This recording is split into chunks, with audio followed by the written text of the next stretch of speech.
네, 하나님의 말씀 보시겠습니다. 하나님의 말씀은 신약 성경 로마서 10장 1절에서 4절의 말씀입니다. 로마서 10장 1절에서 4절의 말씀입니다. 형제들아, 내 마음에 원하는 바와 하나님께 구하는 바는 이스라엘을 위함이니 곧 저희로 구원을 얻게 하려 함이라.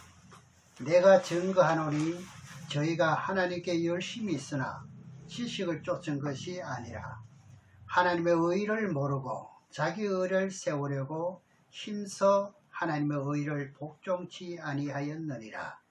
그리스도는 모든 믿는 자에게 의를 이루기 위하여 율법의 마침이 되시느니라. 오늘 제목 또한 그리스도는 율법의 마침이 되시느니라 하는 말씀으로 증거하겠습니다. 네, 오늘 이제 그 기도의 그 내용처럼 이제 요한계시록 21장 11절에 가게 될 것 같으면 이런 말씀이 있습니다. 이제 마지막 때가 가까울수록요, 어려운 자는 점점 어려워진다. 그리고 반대로요, 불의한 자는 점점 불의해진다 그러거든요. 그러니까 순종하는 자는 더더욱 순종하게 되고 불순종하는 자는 반대로 날아가는 거죠. 그래서 우리가 그 이스라엘 백성들을 놓고 보더라도요, 이 선지자들이 부지런히 이제 그 증거를 합니다.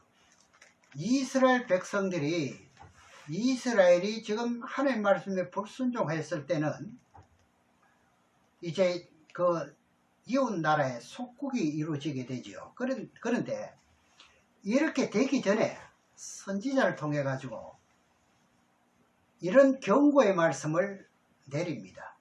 그런데 이 백성들이 말을 듣지 않아요. 그냥 뭐 일반 사람이 하는 말이나 같겠지 이렇게 여겨왔던 거예요. 한번 그 내용을 한번 보고 이제 지난 시간에 이어서 말씀을 드리겠습니다. 우리 다니엘서에 가서 한번 보겠습니다. 다니엘 1장 1절에서 2절을 보면은 다니엘 1장 1절에서 2절에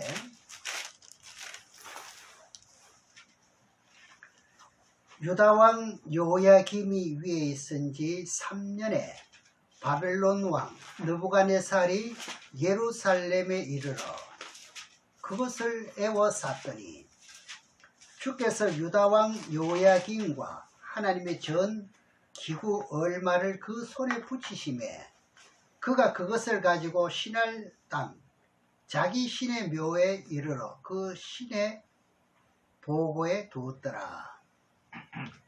이 말씀은 이제 무슨 말씀인지 알 것 같으면은 유다왕 18대 왕입니다. 근데 이 왕이 말이죠, BC 605년에 느부갓네살 왕을 침범을 당하게 됩니다. 네, 느부갓네살 왕으로부터 침범을 당합니다. 근데 유다왕 요야김이 왕이 오른 지 세월이 어느 정도 흘렀느냐, 3년 만에 일어났던 일이거든요. 원인은 뭐냐, 하나님의 말씀의 뜻을 따라 순종하지 않고요, 우상을 섬기면서 하나님 말씀에 불순종한 결과였습니다. 그러나 이스라엘 백성들이 하나님 말씀에 순종할 때는요, 하나님이 지켜주셨거든요. 그런데 이것을 선지자들에게 예언을 했습니다. 선지자들이 왜 했습니까? 앞으로 이래 될 것을 경고해 주는 거죠. 지금도 마찬가지입니다. 교회가 왜 했습니까? 네.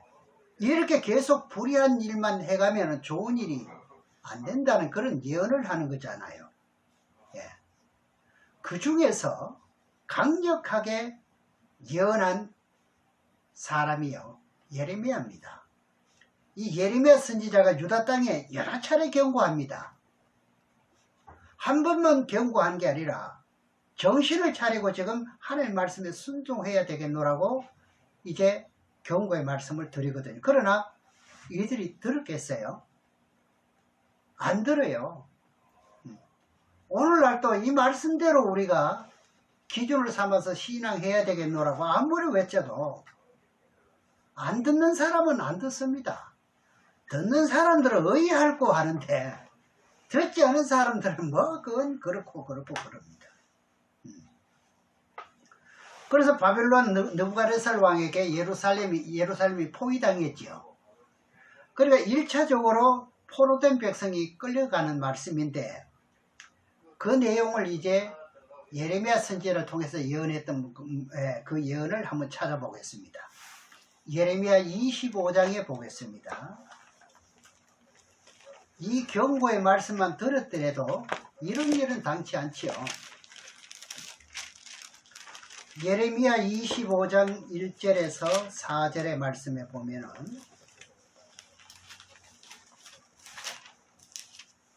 유다왕 요시야의 아들 요야긴 4년에 곧 바벨론 왕 느부갓네살 원년에 유다 모든 백성에 관한 말씀이 예레미야에게 임하니라. 이제 예언합니다. 2절에 선지자 예레미야가 유다 모든 백성과 예루살렘 모든 거민에게 고하여 가로되 유다왕 아몬의 아들 요시야의 13년부터 오늘까지 23년 동안에 여호와의 말씀이 내게 임하기로 내가 너희에게 이르되 부지런히 일렀으나 한 분이 아니지요.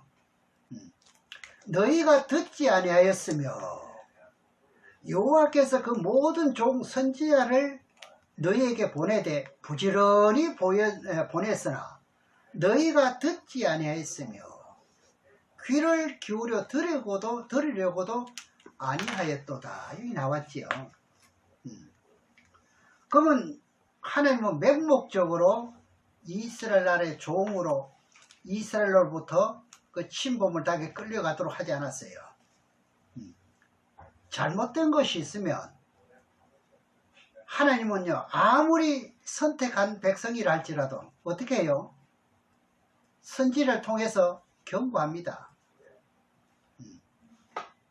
그런데 23년이라는 긴 세월 동안 너희들이 이렇게 하면 안 된다. 이렇게 해야 된다.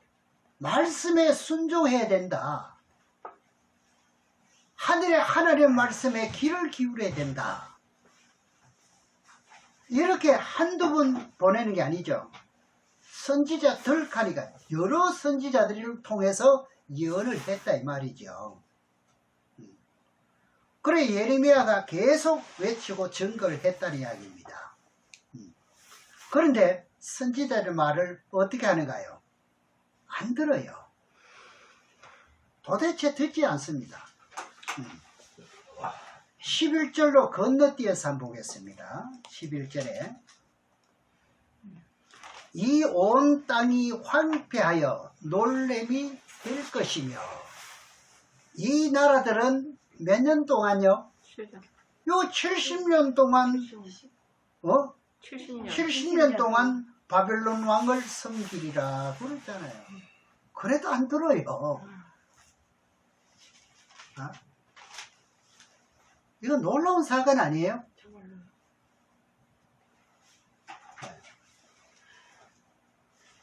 우리가 때에 맞는 말씀에 관해서 때가 가깝다는 말씀을 얼마나 자주 외쳤던가요? 안 들어요, 안 들어.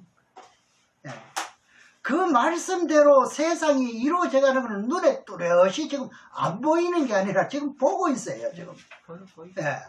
뉴스를 통해서, 월드 뉴스를 통해서 지금 세상이 돌아가는 게 다 지금 드러나고 있거든요. 증가하는 말씀을 비춰볼 것 같으면, 아, 이러면 안 되겠구나. 이게 나와야 되는데, 그게 없는 거예요.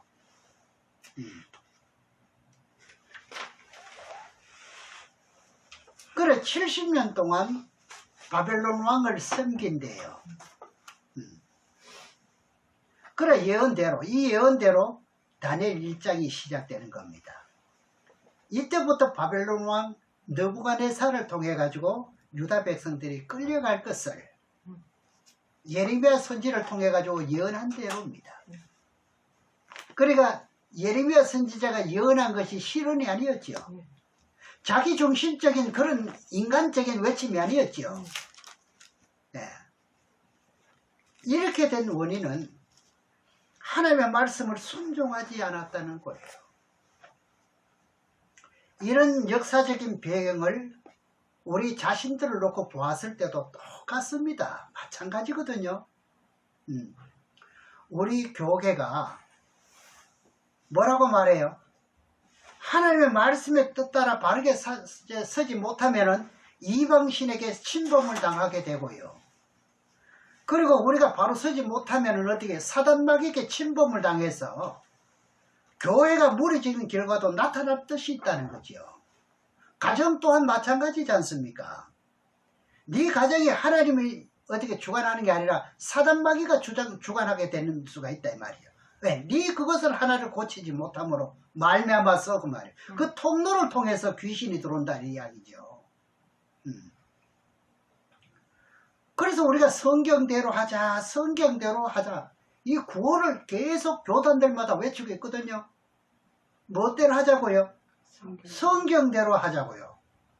그러면 성경대로 하기 위해서는 성경에 어떻게 해요?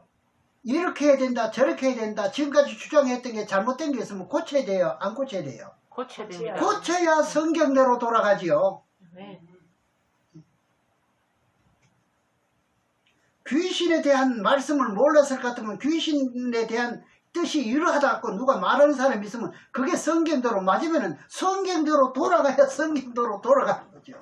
네. 안 돌아가요. 아니 월드컵 상황 월드컵에서 이거 뭐예요? 이 부산 같은 경우는 저기 해운대 거기서 아무리 지금 우리가 회개합시다 하고 그 한번 그 이제 기도하는 소리 들어보니까 대단하더라고요. 그 사회자가요.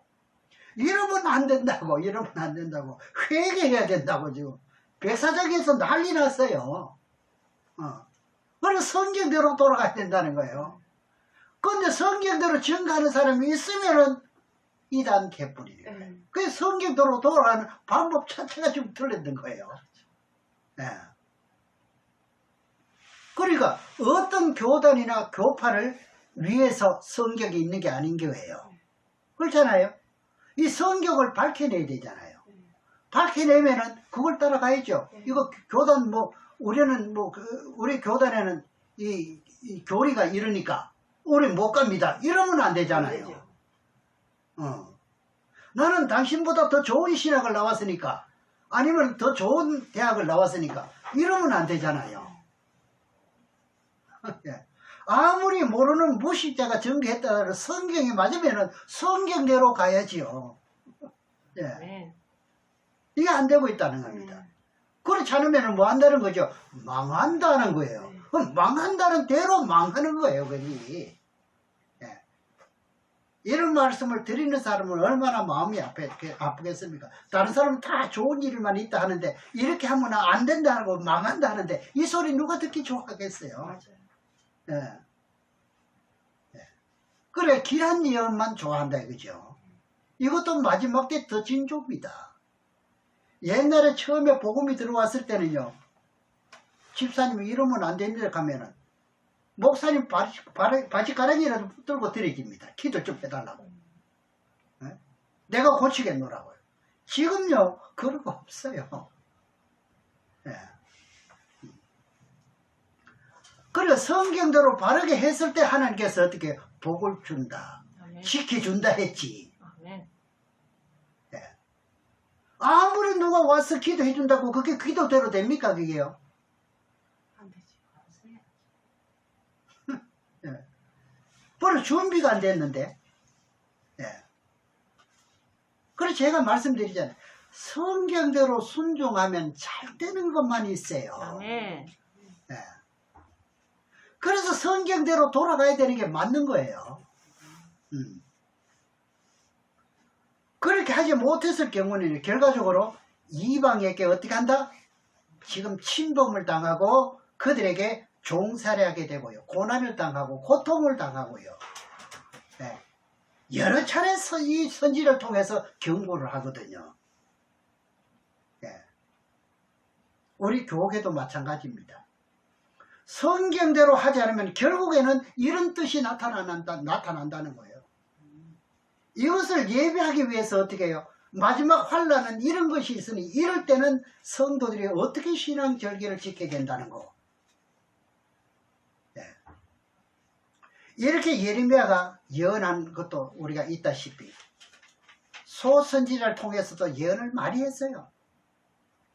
이스라엘이 이렇게 하면 안 된다고, 잡혀간다고.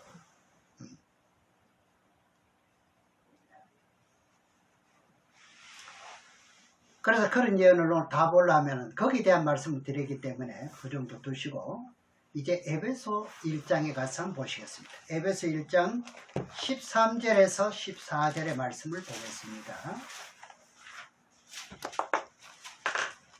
에베소 1장 13절에서 14절입니다. 그 안에서 너희도 진리의 말씀 곧 너희의 구원의 복음을 듣고 그 안에서 또한 믿어 약속의 성령으로 인치심을 받았으니 이는 우리의 기업의 보증이 되사 그 얻으신 것을 구속하시고 그 영광을 찬미하게 하려 하심이라. 성령을 받으면은 뭐지요? 하늘나라 가는 기업의 보증서입니다. 성령을 받으면 무엇이라고요? 하늘나라에 가는 보증서를 내가 받는 거예요. 이거 없이 어떻게 출입이 된다는 말이죠. 여러분들은 감사하게도 뭐예요? 천국 갈 수 있는 보증서가 있습니까? 없습니까? 있습니다. 이럴 때는 아멘 하셔야 돼요. 네. 네. 마음으로 나 자신이 성령이 있어야 또 아멘이 또 되는 거예요. 나 자신에게 성령이 없으면 아멘이 안 나오지요. 보증서가 있으면 어떻게 한다고요? 천국 가는데 아무 염려 없다, 이런 말씀을 하는 거예요. 그럼 이제 지난 시간에 말씀드렸잖아요. 할례를 받되 뭐로 받아야 된다? 마음으로 받아야 된다. 귀에 할례를 받아야 된다, 이런 말씀 드렸잖아요. 네. 그럼 여러분 죄가 다 깨끗해야 천국 간다 그랬잖아요. 그죠? 그런데 여러분들이 잘 아는 우리나라 유명한 목사님이 계시죠. 대전에 계시는데 장경동 목사님이요. 우리는 완벽하게 살 수 없습니다. 이렇게 말을 합니다. 흠과 티가 있습니다. 맞습니다. 흠과 티가 있지요. 그런데 흠과 티가 있으면 천국 못 갑니다. 그 말을 좀 해주시면 좋은데 그 말을 못하는 것을 제가 보았어요. 흠과 티가 있으면 천국에 가나요? 못 가나요? 못 가요. 못 간다고 말해주면 좋은데 그런 훌륭한 분이 한번 외쳐주면은 얼마나 그 파급력이 있습니까요?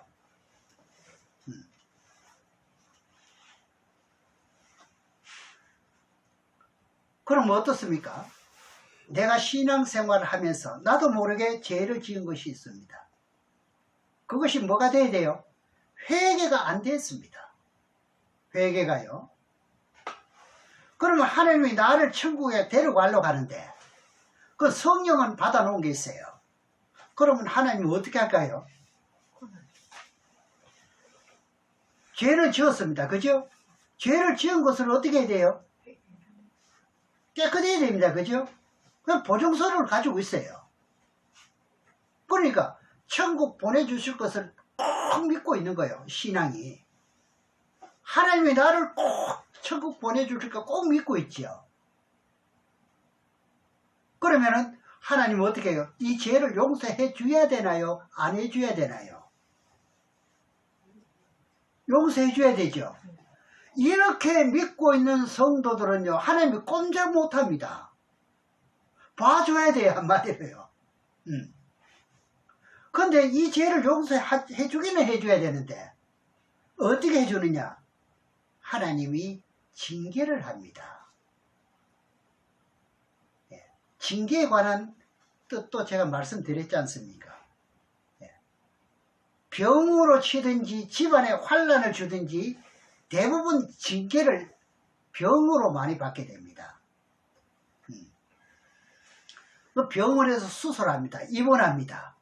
그러면 고통과 고난이 있어야 없어요? 있어요. 있지요. 그 고난과 고통 속에서 예수 믿는 믿음을 끝까지 지키면은요, 그 보증서를 가지고 있다 했잖아요. 그럼 그 고통이 끝날 때 어떻게 되나요? 하나님이 데려가는 게 있어요. 알겠습니까? 그래, 죄를 가지고는 하늘나라를 못 가니까 그 고통 속에서 회개를 하게 만든다 이거죠. 그러면 그 영혼 데려갑니다. 어떤 교회 성도의 감정인데, 성도가 암병이 걸렸어요. 그 수술을 해야 되지 않습니까? 수술하는데 수술의 결과는요, 의사가 말하기를 일주일을 넘기면 잘 넘긴다 그럽니다. 그럼 일주일 못 가서 죽는다는 이야기죠. 그 소식을 듣고 이제 목사가 신방을 갈 거 아닙니까? 그러니까 꺼져가는 등불도 살리기 위해서 갔더니 그 목사님을 붙들고 울지 않겠어요? 일주일도 채 못 잡았다니까요. 그런데 일주일밖에 살지 못한다고 했는데 이 사람이 일주일 이내로 죽었겠어요? 살았겠어요? 살았죠. 살았지. 그거 어떻게 잘 아세요? 예. 그동안에 하나님은 뭘 해주기 위해서요? 회개를 시켜주기 위해서. 그러니까 2달을 어떻게 합니까? 병원에서 어떻게 했겠어요? 고난과 고통을 받는 거예요. 그럴 때 누구를 부여잡습니까? 하나님. 이 죄를 용서해달라고요. 네. 그래서 이제 그 목사님은 이런 말을 했대요. 보호자 가족에게 저분이 믿음을 잃지 않도록 기도해줘라. 그리고 마음을 달래줘라. 이게 할 일이거든. 그러니까 그 징계가 끝나면은 데려간다. 병을 낫게 해주는 게 아니라 데려간다. 그 뜻대로 어떻게 해요? 돌아갈 때는 얼굴이 슬픈 얼굴로 돌아갔겠어요? 아니, 아는 걸 또 묻는다, 그죠? 예. 예, 얼굴이 완전히 환한 얼굴로 돌아가는 거예요. 그래, 이런 모습은 믿지 않은 사람이 봐도요, 진짜 은혜가 되는 거예요. 당장 예수 믿으려고 할 거예요. 저나 여러분이나 왜 고난과 고통 속에 있느냐? 왜 힘들게 했느냐? 네. 믿음대로 온전히 살지 못했기 때문에 뭘 주고 있다는 걸 알아야 돼요? 징계요. 네. 성경이 풀리고 열리는 것도 이것이 해결돼야 되는 거예요. 깨끗한 사람에게 하나님이 계시를 주거든요. 누구나 징계를 다 받는다 그랬죠? 누구나요? 징계를 다 받는다 그랬어요? 그러면 징계를 받지 않는 사람이 있어요? 있죠? 그 사람 무슨 사람이에요? 복 받고 사는 사람입니까? 사생자라 그랬습니다. 예. 징계를 다 받는데 안 받는 사람이 있거든. 이렇게 해도 잘 되고 저렇게 해도 잘 되고 다 잘 되니까 뭐 살게 죄놓고 사는 거예요. 그거는 하나의 백성이 아니라는 거예요.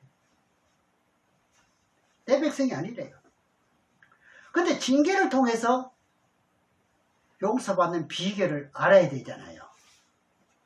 예. 그래서 히브리서 12장 22절에 보면은요, 하늘나라에는 온전한 영들이 가 있다 그랬어요. 하늘나라에는 무슨 영들이 가가 있어요? 온전한 영들이 가가 있는 거예요. 하늘나라는. 더러운 영은 천국에 없어요. 하늘나라. 그렇게 기록되어 있습니다. 히브리서 12장 22절에요. 그것이 뭐냐? 죄가 깨끗하게 용서받아야 간다는 말이죠. 옛날에 기도원에, 큰 기도원에 목사님이 계셨어요. 아마 이분 전화만 이름만 말할 것 같으면 다 알 거예요. 설교하다가 쓰러졌어요. 근데 그 목사님이 설교할 때요, 평소에 욕을 많이 했답니다. 근데 욕이 이렇게 해로운 것은 이분이 몰랐는 거예요, 목사님이. 예. 도인지사님 혹시 이분 압니까? 이천성 목사라고요. 예? 이천성 목사라고요. 예. 예. 이분이 이제 그 욕을 해도 아주 고소하게 들리는가 봐요. 이놈 저놈 하는데. 그런데 욕이 죄인 줄 몰랐어요. 죄인 줄 알았으면 그렇게 했을까요? 안 했죠. 안 하지요. 그럼 우리가 성경을 진정 알았다면 성경을 할까요? 안 할까요? 하려고 노력하지요. 예. 그렇게 욕을 많이 하지 않았겠지요. 결과적으로 그 죄를 용서해주기 위해서 하나님이 징계를 하는 거예요. 아무리 목사지만은 천국에 데려가야 되잖아요. 좋은 일은 얼마나 많아요. 그분이 능력이 얼마나 많았는데요. 귀신 쫓아내보내고 우리나라 유명한 목사인데요. 예. 그 단상에서 설교하다가 쓰러져가지고 어디 갔느냐? 병원에 갔어요. 병원에 가면 편안합니까? 예? 고통과 고난 속에서 임종했다잖아요. 예.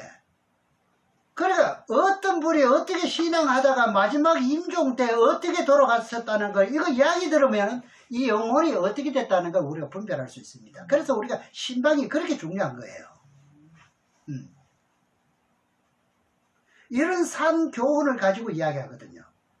그런 것들이 성격이 있느냐? 제가 있으니까 말하죠. 욕하면 안 되는 게 성격이 있느냐? 있어요. 네. 이게 뭐냐 하면 마가복음 7장에 보면은요, 광패라는 게 있어요. 광패. 네. 여러분 아무리 급해도 욕은 하지 마시기 바랍니다. 네. 욕을 했으면 이제 순간적으로 나올 수는 있어요. 그러나 그만큼 고통 가운데 회개가 이루어진단 말입니다. 고생하려고 하면은 욕하면 돼요. 그래, 목사님이 강대상에서 욕을 했다는 게 그게 어디에 속하지요? 광패라 그럽니다. 광패. 네. 그러니까 하나님은 목사님을 천국 보내야 되잖아요. 좋은 일 너무너무 많이 했으니까. 마가복음 7장에서 보겠습니다. 7장 21절에서 23절까지 보겠습니다.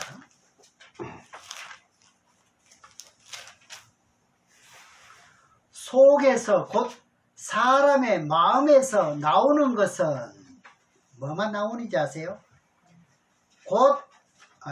그것은 악한 생각, 곧 음란과 도적질과 살인과 간음과 탐욕과 악독과 속임과 음탕과 흘기는 눈과 회방과 교만과 마지막에 뭐지요? 광패니, 광패가 욕이에요. 상소리 하는 거라 이 말입니다. 네. 그래, 광패라는 뜻은 뭐 하는 것이라고요? 상소리입니다. 상욕을 하는 겁니다. 23절에 보세요. 이 모든 악한 것이 다 어디서 나오는가요? 속에서 나와서 그 사람을 어떻게 하는가요? 이롭게 합니까? 더럽게 합니다. 그래, 어떤 기도원 원장 이천성 목사님이 그렇게 훌륭한 일을 아주 거대한 기도원도 세워놓고 가셨는데도 그 목사님이 기쁜 마음으로 임종한 것이 아니라는 거예요.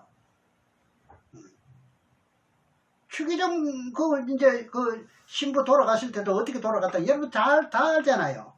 예. 조기 목사님 돌아갔을 때 어떻게 돌아가는 걸 다 알잖아요. 고난과 고통 속에서 임종했다는 거예요. 그것이 뭐냐? 성경을 깨달아야 알 수가 있는 거예요. 상교훈이 되는 거예요. 이런 것을 보면 가슴 아픈 거죠.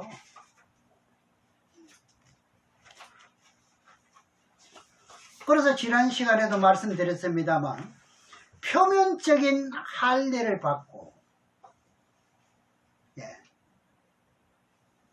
그리고 표면적인 권사 임명을 받았으면 이게 진짜냐 가짜냐?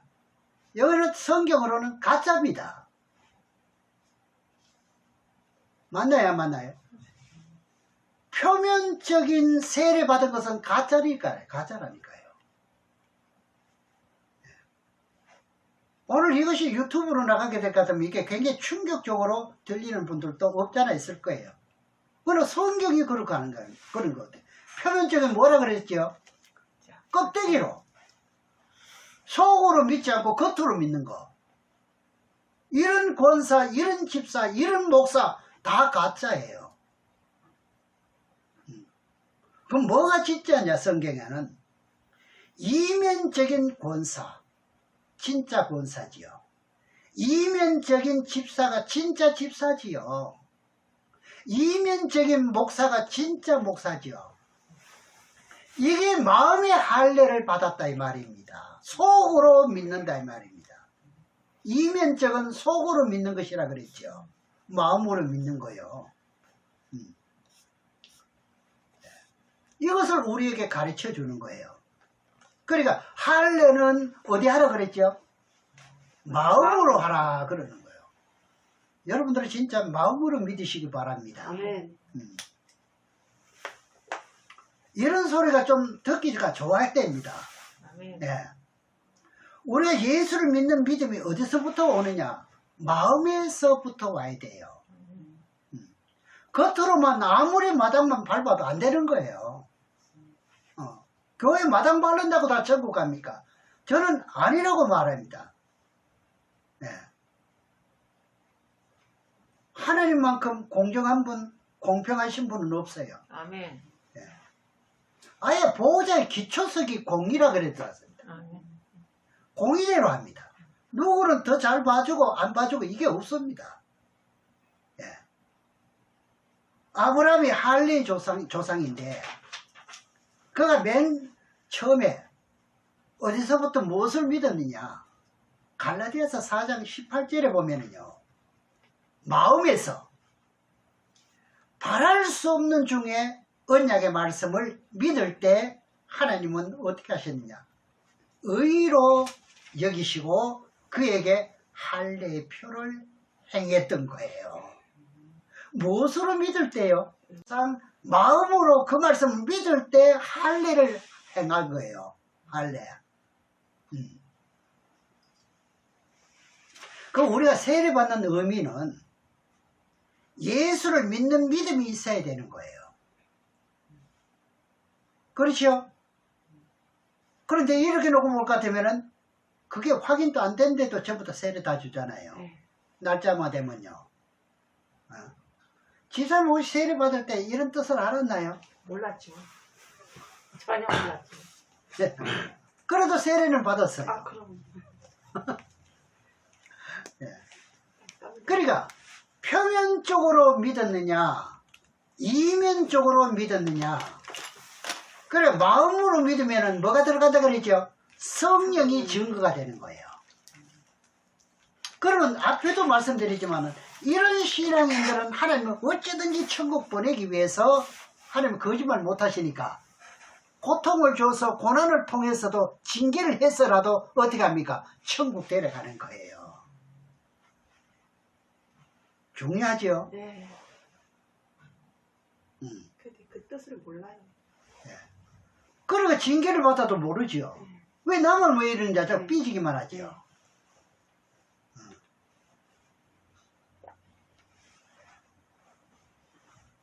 천국 못 간다는 이야기잖아요. 이게 믿어지지 않는다면은 라오디아 교회 있잖아요. 라오디아 교회도 교회지만은 계시록 3장 1절에 보면은 사대교회에 있어요. 사대와 같은 신앙은요, 살았다는 이름은 가졌으나 죽었다. 그렇다고 세례 안 받았나요? 다 받았- 거기에 장로는 세례 안 받은 장로인가요? 그 장로도 죽었다는 이야기고, 권사도 죽었다는 이야기고, 목자도 어쩜 죽었다는 이야기가 될 수가 있지요. 예. 저도 이런 말씀을 증거할 때는 두렵고 떨립니다. 예외가 어디 있어야지요. 예. 그래, 천국까지 못한다는 말 아닙니까? 이제 라우디아 교회도 마찬가지거든. 부자입니다. 이 교회는요. 부자 같으면은 지금으로 우리가 부자 교회를 말하거든. 얼마나 잘 믿었기에 저렇게 부자냐. 이렇게 좋게 평할 것 아닙니까? 예. 부자인데 너는 눈이 멀었다. 헐벗었다. 옷은 제일 좋은 옷 입었는데도 헐벗었대. 예. 그럼 그건 뭡니까? 천국까지 못한다는 말이죠. 성경의 모든 결과는요, 계시록에서 답을 다 내리고 있어요. 이런 것이 막혀 있으면 안 되는 거예요. 예.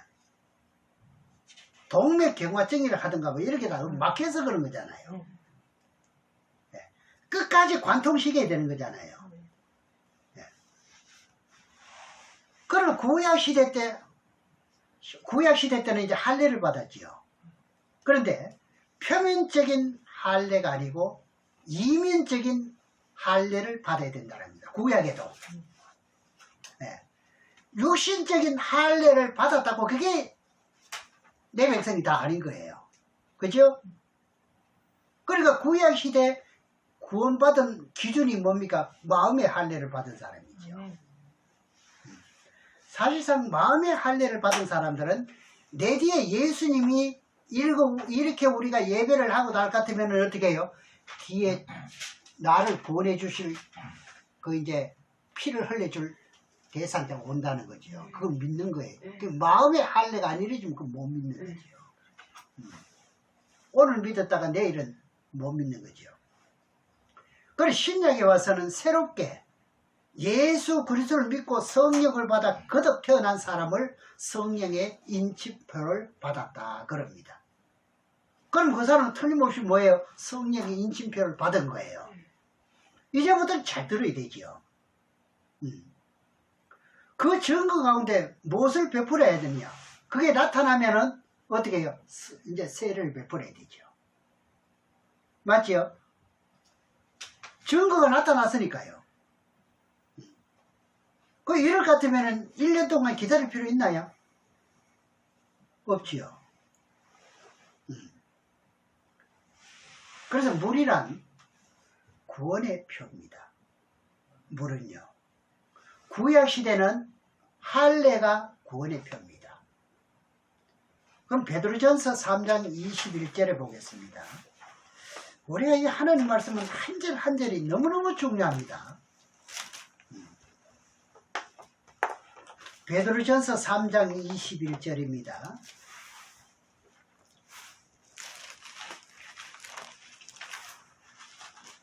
제 말이 아니라 성격에 그렇게 기록이 그렇게 돼 있어요. 그래 여러분들은 제 말을 믿는 게 아니라 어떻게 성경을 믿는 거예요. 물은 예수 그리스도의 부활하심으로 말미암아 이제 너희를 구원하는 표니. 우리가 예수를 믿더라도 예수님이 죽었다 3일 만에 부활된 것을 믿어야 되지요. 그건 예수님이 너를 위해서 십자가를 돌아가셨다는 거죠. 네. 그것을 믿는 믿음이 있더라도 부활한 사실을 믿지 않으면 또 안 되는 거예요. 그렇죠? 예수님이 나를 위해서 십자가에 못 박혀 돌아가신 것을 믿지 않으면 이것도 부인한 거예요. 두 가지 중에요. 그 성경의 공식이 그렇습니다. 그럼 예수님이 죽었다가 부활했다는 뜻은 뭐지요?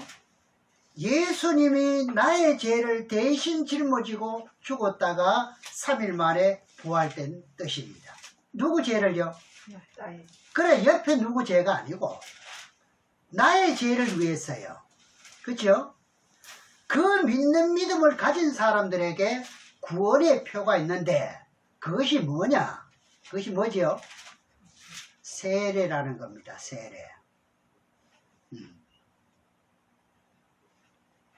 물을 가지고 어떻게 해요?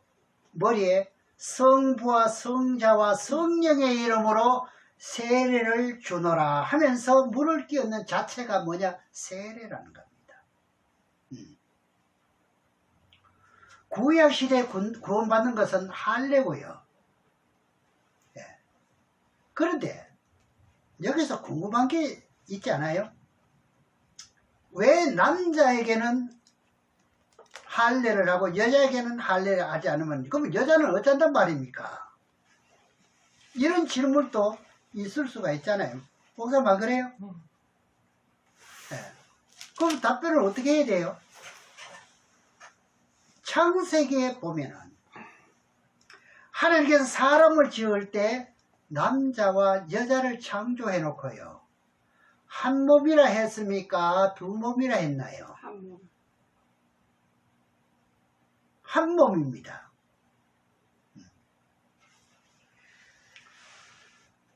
그렇다면 이제 우리 집사님도 이제 법적으로 이제 그 한 몸이 이제 얼마 있으면 다음 주 16일 날 된다 그랬죠. 예. 이거 잘 기억하셔야 됩니다. 그래, 한 몸을 가지고, 내가 이렇게 할 것 같으면은 상대방이 울 것 같으면은 나도 울어야 되는 거예요. 한 몸입니다, 한 몸. 아시겠죠? 예. 그래서 이제 울리면 안 되는 거죠. 울리면 안 돼요, 말하자면. 예. 그러면 남자 한 사람만 할례를 받아도 여자도 할례를 받은 것이나 똑같아? 아니다? 똑같아. 똑같아 답이 나오죠. 참 설교가 왜 이렇게 쉬워요? 어?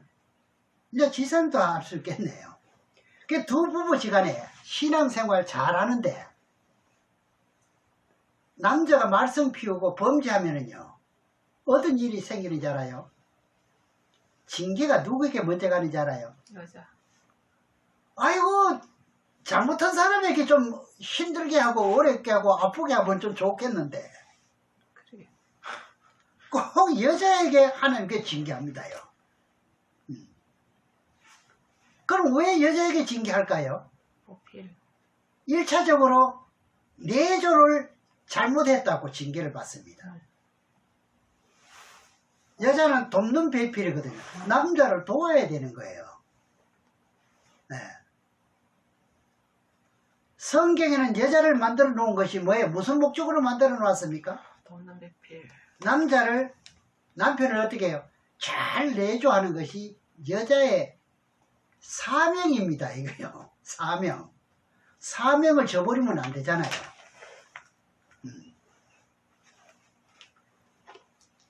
어떻게 되면은 억울할지 모르지만 천국 갈 때는 동일합니다. 천국 갈 때 부활이 되든지 변화되든지 하면은 남자, 여자 동일합니다. 따로따로 없습니다. 그렇죠? 예. 여러분들 충성한 그 모습대로 더 좋은 부활, 더 좋은 변화 이것밖에 없습니다. 그래서 신앙의 목표라는 것은 예수 그리스도를 믿고 구원받았다 할지라도 어떻게 해요? 그러니까 확증의 성령의 표를 받고, 그죠? 내가 살아가는 목표가 뭐냐? 표를 받았으면은 내가 세상을 살아가는 목표가 뭐냐?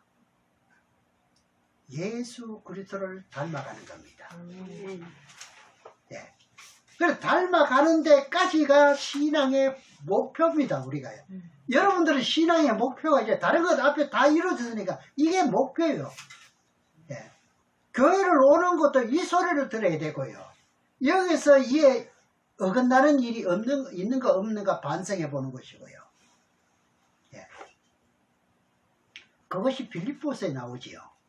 빌립보서 3장 14절에 보면 나오죠. 사도 바울이 지금까지 일했던 모든 것은 다 잊어버리고, 그래 내가 잘했다, 내가 무슨 일을 했다, 선한 일을 했다, 이거는 사도 바울 속에는 없습니다.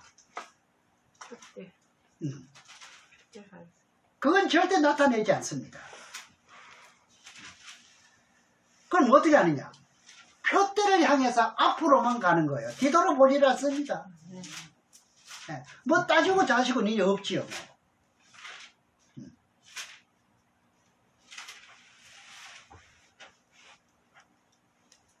지금 이제 목사님들이 신앙생활하는 자체가 예수 믿으면 다 구원받았다고 천국 백성이라 그러죠. 네, 사람들이 그래요. 참 듣기는 참 좋습니다. 그렇게만 할 것이 아니라 거기서부터 다시 신앙의 출발입니다. 네. 그렇죠? 네. 시작. 그래 너희들이 온전한 믿음이 자라기까지 예수 그리스도 같이 성화된 모습이 되었느냐 안 됐느냐, 이거를 생각하면은 우리는 잘못된 것은 저절로 나타나도록 돼 있어요. 그게 마태복음 5장 17절에서 19절의 말씀이 나와요. 그 말씀 속에서 하나님의 의를 이루는 것이요, 마태복음을 보면은 100배, 60배, 30배가 나오지요. 그 결과에 따라서 부활이 될 때 너는 100배에 관한 부활이 되고, 그러니까 100배의 부활은 얼마나 찬란하고 좋은 자리겠어요.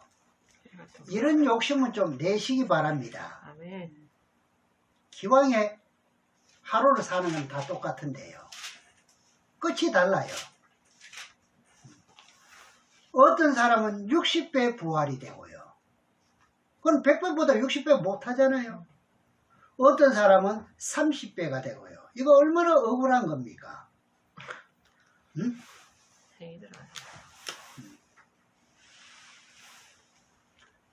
그래서 하나님이 가장 무서운 말씀 중에 하나가 뭡니까? 네 행한 대로 갚아준다는 거예요. 이 말씀이 안 무서워요? 무서워요. 예. 그럼 더 좋은 부활이 되지 못하고요. 그럼 천국에 들어가서 영원토록 살게 될 텐데, 천국에도 우리가 사는 지금 100년만 살 게 아니라 영원토록 사는 세계인데, 그럼 영원토록 100배 빛난 그 영광으로 살겠느냐? 이걸 한번 생각해 보시라고요. 세상에서도 뭐가 모자란 게 있어가 없어가지고 고통을 그렇게 많이 받았는데, 그걸 한번 생각해 보시라고. 예. 그런 생활로 영원토록 사는 것보다 비유컨대, 그죠? 워낙 이러면 그럽니다. 목사님은 뭐라 말해야 됩니까?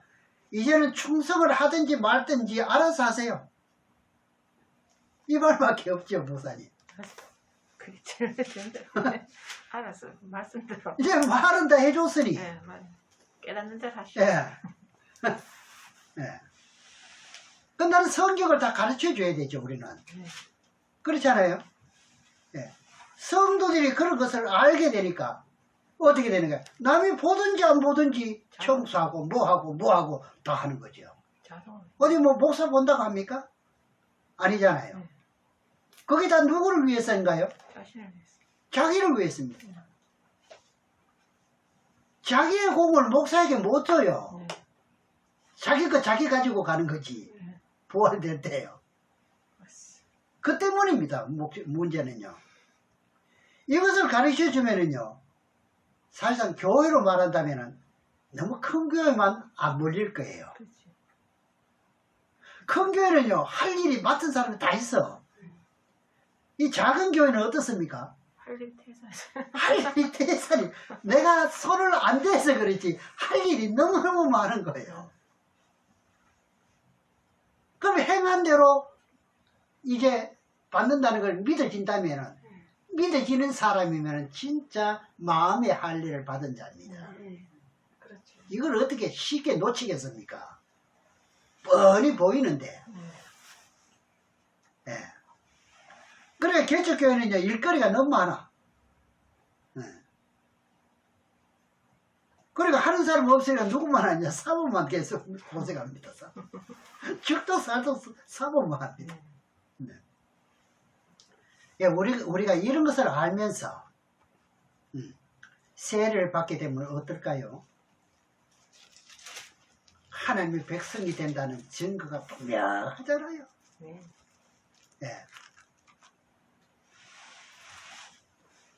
그러면 이제 여러분들이 이제 세례 받은 사람들이 성찬 예식을 할 때 이제 떡을 먹을 수가 있는 거지요. 당당하게요. 믿음으로 먹을 수가 있는 거지요. 고린도전서에서 한번 보겠습니다. 고린도전서 11장 23절에서 29절까지 말씀을 보겠습니다.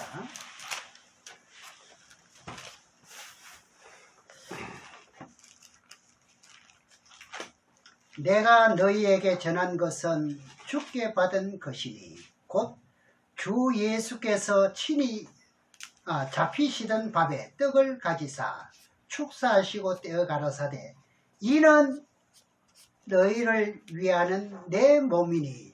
이거요, 마음의 세례를 받고 믿는 사람들은요, 이 잔을 받는 게 이제는 마음이 달라집니다. 다르죠? 네.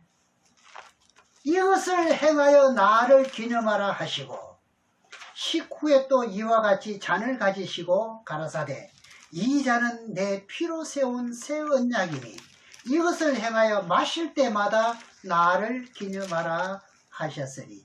이런 뜻을 알면은요, 눈물이 그래서 나는 거예요. 너희가 이 떡을 먹으며 이 잔을 마실 때마다 주의 죽으심을 오실 때까지 전하는 것이라. 그러므로 누구든지 주의 떡이나 주의 잔을 합당치 않게 먹고 마시는 자는 주의 몸과 피를 범하는 죄가 되느니라. 네.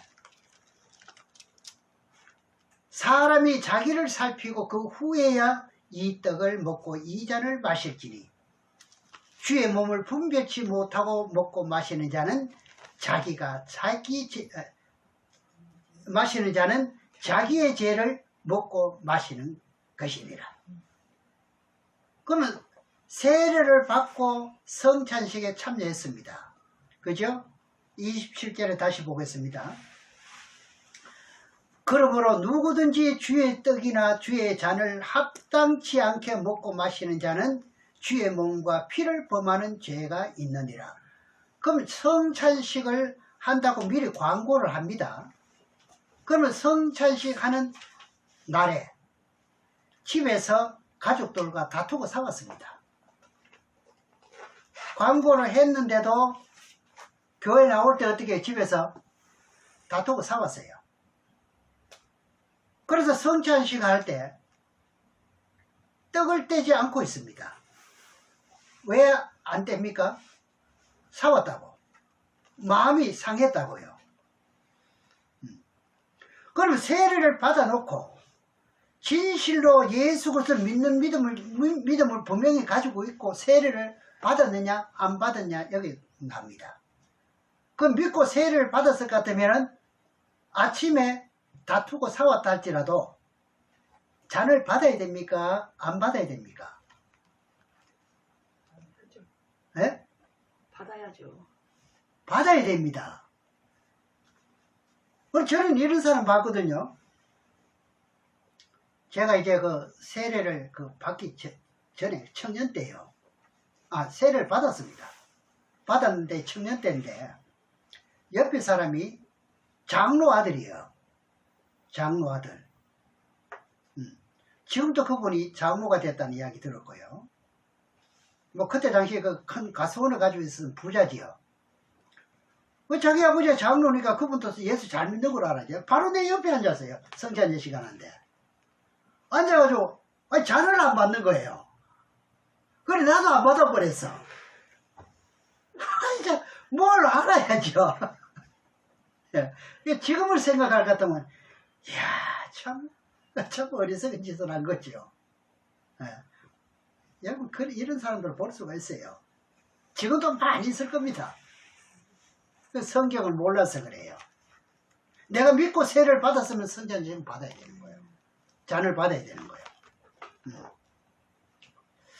그래서 오늘 본문에서 말씀하시는 것은 할례가 구약에서 시작했더니 어떻게 해요?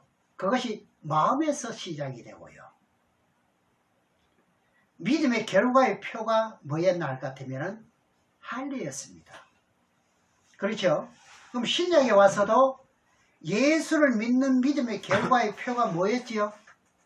성령의 인침표를 받은 증거입니다. 그 증거가 있느냐? 이거는 예가 돼야 되는 거죠. 그죠? 그러면 성찬 예식할 때 뭐 해야 되는 거예요? 참석해야 되는 거예요. 아무리 지지고 볶아도 믿는 믿음은 가지고 있으니까 받아야 되는 거예요. 그죠?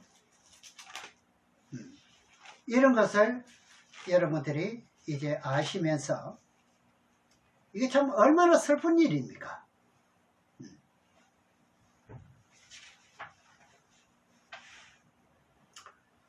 아무리 나를 낳아준 그 부모를 할지라도 예수를 믿지 않는다면요 하늘 백성이 아닌 거예요. 이거 어쩔 도리가 없는 거예요. 그래서 오늘 중요한 것은 할례에 대한 뜻을 증거를 했습니다. 세례와요. 그럼 할례를 왜 받는가 했더니 맨 처음에 아브라함이 하나님의 언약의 약속의 말씀을 진실하게 믿는 믿음이 있을 때 뭐를 정했다 그랬죠? 의로 인쳤습니다. 그럼 신약에서 세례는 뭐냐? 예수 그리스도를 진실하게 믿고 믿는 믿음이 있기에 뭐가요? 성령의 인을 쳤다. 이렇게 아시면 됩니다. 그러면 너는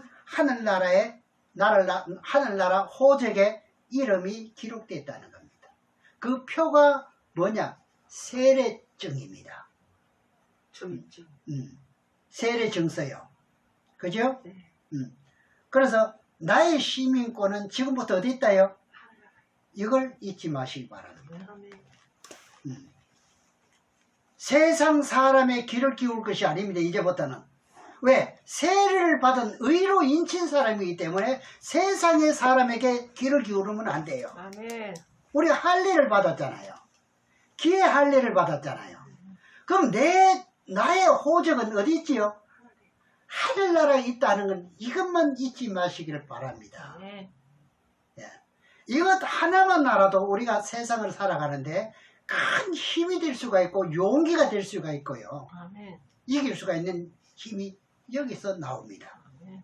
예. 여러분들 이제부터는 이제 이스라엘 백성들처럼 임마누엘의 신앙이 되시기를 주의 이름으로 축원합니다. 아멘. 기도하겠습니다.